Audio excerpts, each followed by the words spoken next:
नमस्कारम।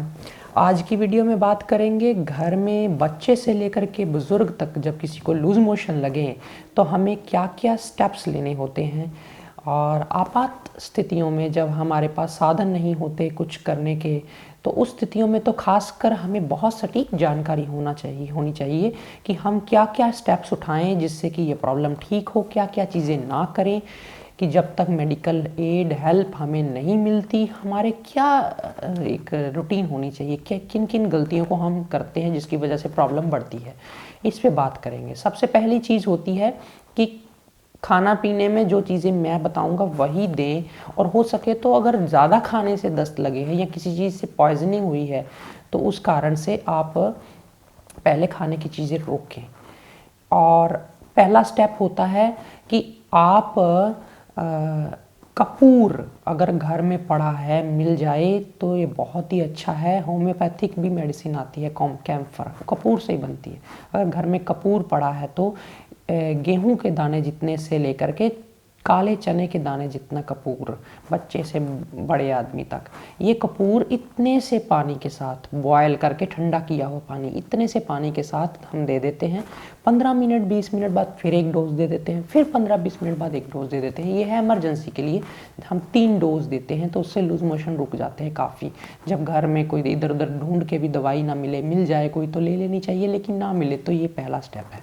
दूसरे स्टेप में क्या होता है, पानी जो भी पिलाना है पेशेंट को उबला हुआ पिलाना है ताकि दोबारा से किसी तरह की इन्फेक्शन पेट में ना हो, और अगर जो पुरानी इन्फेक्शन हुई है वो रिकवर हो जाए। तो पानी 1 लीटर लीजिए, उसको उबालिए, उसको पौना लीटर हो जाने दीजिए, यानी थोड़ा सा ही उबालना है, और फिर उसको ढक करके ठंडा होने देना है। उसके बाद उसमें थोड़ी चीनी और जैसे भी अवेलेबल है घर में थोड़ा नमक घोल बना के रख लेना। ये पानी बार बार पिलाया जाता है, इससे दस्त रुकते हैं। तीसरी चीज़ जो होती है, चावल उबाल लीजिए, चावल का पानी पिलाया जा सकता है थोड़ी सी नमक आदि मिला करके, ताकत के तौर पे पच जाए ये पानी। फिर उसके बाद स्टेप उठाना होता है चावल या खिचड़ी का। हरी मूंग का पानी पिलाया जा सकता है। जब पेशेंट कहे कि मुझे भूख लगी है तभी उसे ये 2 चीज़ें देनी होती हैं, हरी मूंग का पानी भी। इसके अलावा आप उनको नींबू पानी या ऐसी चीज़ें ही देते रहें। और क्या करना होता है, दूध लेकर के उसमें थोड़ा सा दही का पानी या नींबू का रस हल्का सा मिला के उसको फाड़ दिया जाता है।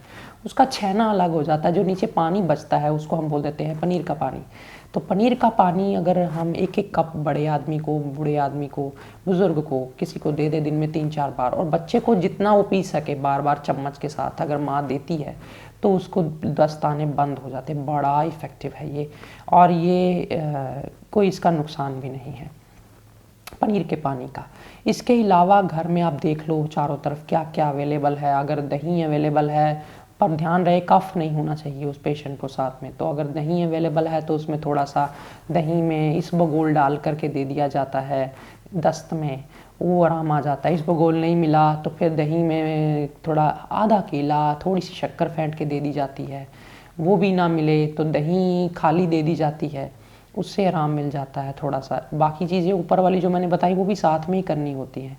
और कैम्फर फिर बाद में ज़रूरत होती है देने की, बिल्कुल इमरजेंसी में 2-3 डोज दे दिए, बाद में फिर इसको सुबह शाम 1-1 डोज देते हैं खाली पेट। तो खाना कम से कम देना होता है, अगर धूप में बैठाया है थोड़ी मौसमी चुसवा दी, ऐसी कोई चीज़ कर दी। इसके अलावा अगर कोई बैक्टीरियल दवा या कोई अंदर इन्फेक्शन होती है पेट में किसी तरह की, तो वो कैम्फर से अपने आप दूर हो जाती है। मेडिकल एड आपको अपने, अगर आपकी लग रहा है कि आपसे कंट्रोल नहीं होती सिचुएशन, तो ज़रूर लेनी चाहिए। इसमें मैं रोक नहीं रहा, मेरा मकसद सिर्फ एक कंट्रीब्यूशन करना है, आपको सही जानकारी देना है। अब कहेंगे जी खान पान में और चीज़ें क्या दी जा सकती हैं, डायरेक्टली एप्पल सेब का रस दिया जा सकता है, लेकिन किसी किसी को वो भी ठंडा कर जाता है, नहीं पचता पेट में। कई बार क्या हो जाता है, वाई या मंदाग्नि की वजह से जो भी खाते हैं वो दस्त हो ही जा रहा होता है। तो ऐसे में वायु ना बने उसके लिए क्या करना होता है, सेब लिया, उसको सुआ लगा के उसमें उसको गैस पे भून लो या आग पे भून लो, थोड़ा भून करके फिर उसको छिल करके उसको मैश करके पेशेंट को उसका रस निकाल के देना होता है, या वो खा सकता है तो ऐसे खा ले। नहीं ऐसा करना तो आप जैसे आप घर में आलू बॉयल करते हैं, या आप कह सकते हैं कि कोई चीज़ को भाप स्टीम दिलवाते हैं, जब सब्जी किसी को थोड़ा सा छींटा पानी का लगा के उसी तरह आप स्टीम लगवा लें सेब को, तो उसको भी आप फिर उसका रस निकाल करके दे सकते हैं, वो बड़ी जल्दी पच जाएगा आम से।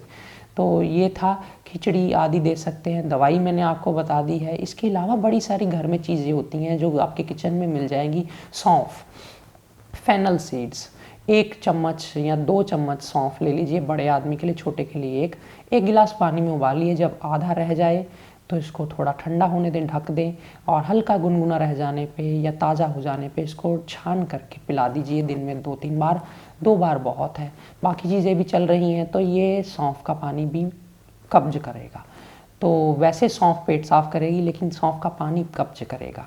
और ध्यान रहे गर्म नहीं होना चाहिए, गर्म पानी भी परहेज होता है क्योंकि इसमें फिर लूज़ मोशन और बढ़ जाते हैं कभी कभी। और भी आपको जो संभव समझ हो इस चीज़ के लिए वो ध्यान में रखें, लेकिन बस इतना ध्यान रहे रोटी दूध ये नहीं देना होता। चावल खिचड़ी दही ये दे सकते हैं, छाछ दे सकते हैं, वो भी पच जाए तो ये चीज़ है। इसके अलावा आपको मैंने जो नमक और उसका घोल बताया वो बड़ा मदद करेगा, फल का रस बहुत मदद करेगा, पोटाशियम और ये सब जो छोटे छोटे मिनरल्स डाउन नहीं होने देगा। नींबू पानी बहुत मदद करेगा, पनीर का पानी तो बहुत ज़्यादा मदद करेगा। बच्चे से लेकर बुज़ुर्ग तक ये एक छोटी सी फर्स्ट एड या अपने डाइट को समझने की मैंने समझाने की कोशिश करी है जिसमें आपको मदद मिल सके। आपको नीचे ये इन चीज़ों की किसको ज़रूरत पड़ी और किसने प्रयोग किया, किसको क्या मदद हुई, ये नीचे कमेंट्स में ज़रूर बताइए, और क्या कमी रह गई ये भी बताना। मैं तुरंत इस पर और आपकी जो समस्याएं हैं उस पर वीडियोस बनाने की कोशिश करूँगा। लेकिन अगर आप जब कमेंट्स करते हैं हमें ये फ़ायदा हुआ, ये लाभ हुआ, तो दूसरों को भी हौसला मिलता है कि हाँ ये चीज़ सही होगी। क्योंकि जब तो आप तो लोग पुराने जो जुड़े हुए हैं वो आप समझ जाएंगे कि मैंने जो कहा है सही होगा, और आप उसको एडिशनली करेंगे। कोई मैं ये तो कह नहीं रहा कि आप सारा कुछ छोड़ दो जो आप कर रहे हैं, एडिशनल करते हैं तो और भी अच्छा होता है। लेकिन जिन लोगों को अभी जो नए नए जुड़ रहे हैं उनको कई बार बहुत सारे शक भ्रांतियाँ आती हैं कि हम करें ना करें, क्या है ये चीज़ें, टोटके हैं, क्या है। ये टोटके नहीं है, लाइफ मैनेजमेंट है। हमें आनी चाहिए। जब हमें कोई आपात स्थिति आती है तो हम अपने आप को खुद मैनेज कर सकें, अपने परिवार को खुद मैनेज कर सकें। कोई भी किसी तरह की इन्फेक्शन जो होती है, उपवास करने से, कम खिलाने से, हल्का हल्का देने से, जितना उसको पचे उतना देने से बड़ी जल्दी आराम आ जाता है। तो ये थी वीडियो आज की दस्त के ऊपर। आपको कैसी लगी? घर में कई चीज़ें पड़ी होती हैं, बेल का चूर्ण पड़ा है वो दे दीजिए, कोई घर में कोई छोटी मोटी गोली आदि थोड़ा हेल्प के लिए, थोड़ा चिकित्सक को आप अगर आसपास अवेलेबल है, कई दूर दराज में रह रहे हैं उनको जाने आने नहीं दिया जा रहा, तो बड़ी सारी चीज़ें हैं। आप अपने आप को सूझबूझ से चलाएं। बीच में अगर आपको लगता है कि दस्त के साथ थोड़ा सौंफ के पानी से आराम मिल रहा है और ये सब चीज़ें चल रही हैं तो कुछ दिन ऐसे ही चलाएं, 2-4 दिन। जब पचने लग जाए, जब बिल्कुल पेट के अंदर खुद कहे कि अब मुझे भूख लग गई, तभी कुछ खाएं।